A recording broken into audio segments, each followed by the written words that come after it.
if you teach people to do things, there's a few key things that you need to do to get the most out of your students. Okay, so I've just completed a direct access course, so that is from nothing to full motorbike license in a week, and I've had 4 different instructors across that week. And it really highlighted to me where I have gone deep into learning how to teach people and where they haven't, and what's missing, for a few key reasons. The number one biggest thing to do above all else is your student cannot feel patronized. What I mean by that is you can't put them down for trying, because what will happen is if you negatively reinforce trying to do something, what will happen is they will learn that that is bad. And if you don't try new things, you cannot improve, right? So you need to do the complete opposite of that. You don't talk down to people, you talk to them as a person, equal level of respect, and you have a chat with them as a normal person, right? And build them up, and you congratulate them for trying even if they don't get the right thing right, okay? Because that's that's the first step to improving. All right, don't talk down to people, try and talk at the same level as them. The second one is what really separated my best instructor from my worst instructor this week was the ability to separate observation from opinion, right? An observation is an unequivocal statement of fact of what happened or what needs to happen, okay? And there's no emotion in it. The latter of that is stating your opinion on that thing. So here's a classic example. Someone arrives 20 minutes late to an event, okay? You can say, hey, John, the time is 3:20, it started at 3 o'clock, you're late. That is an observation. Turning that into, you're never gonna succeed, or you're lazy, that'll make more sense on this one, you're lazy. Lazy is what you might think about them for being late. That has no benefit when you're teaching someone. So leave it out, right?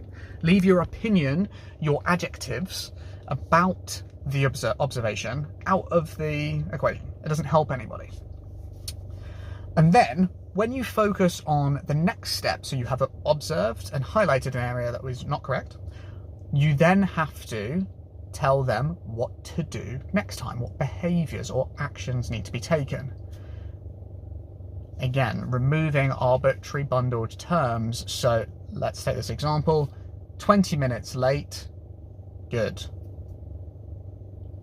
Need to arrive before it starts, good. Not, you're lazy, be better. What does be better mean? Doesn't help anybody. Like, don't be a dick. What does that mean? Give it your all. What does that mean? Do you want more effort in a specific area, more energy, more speed, more power? What does that look like? And so today, I'm learning with someone else at the same time, and all week he's been doing okay, getting everything, and then today he fell apart because there's a slight language barrier, and instead of telling him the very simplified step of what you need to go and do, what she would do is explain the whole thing again when he just didn't understand where he needed to be, and also putting in all those adjectives that were unhelpful, explaining it, like labeling him rather than the situation. And what happened is he fell apart, then became useless everywhere else, and it's not a good way to go. So keep your opinions about the individual to yourself. You can give opinions about the action that needs to be taken, so not opinions, adjectives about the action, so like, or adverbs would be better. How do you do the thing? That's useful. And then only give someone one thing at a time, right? That's it.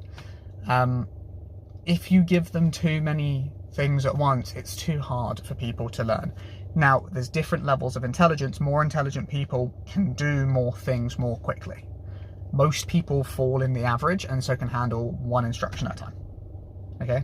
And If you fall on the much lower end of the spectrum, it might be one thing 100 times before moving on to the next thing. And lastly, this is a really important one. Being polite doesn't take away from you being a dick. Okay? Be a nice person. Don't have this two-faced psychopathic thing of asking to be like, will you do this, please? Thank you. What do you think you're doing? You piece of shit, how dare? Like, that's not good stuff, right? Talk to people how you would your friend. And take them on a journey. Give them the tools to figure it out for themselves. What do I mean by that? So, if there is a thing that needs to be done, don't ask an arbitrary question which isn't going to help. So I had one today. I was travelling at 30 miles an hour. No, I was travelling at 40 miles an hour on a road because the last road sign I'd seen had said 40. I hadn't seen any other road sign. And the comm I get in the earpiece is, what was the last road sign that you saw? And I was like, 40, which is why I'm doing 40. That is it's an unhelpful question, especially as I couldn't talk back to her, right? So in a situation where you can't give immediate feedback, tell them what was missed. Oh, you may have missed the sign earlier that said 30. This is it. Be like, cool, bring the speed down. So an observation and an action. No emotion, especially in the tone. This then leads me on to, which is the difficulty I've had all week, is rate of improvement is correlated with how short your time to feedback is.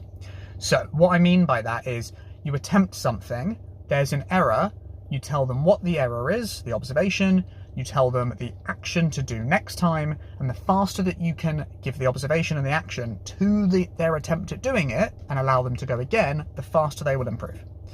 Right? And so with this one-way communication way that we were learning, it's not effective because I would have a question at a time, like I was told this is an unsafe place to pull over, and I'm like, I thought it was safe for these reasons, and I wasn't able to give those reasons, and I didn't find out the answers as to why that was unsafe.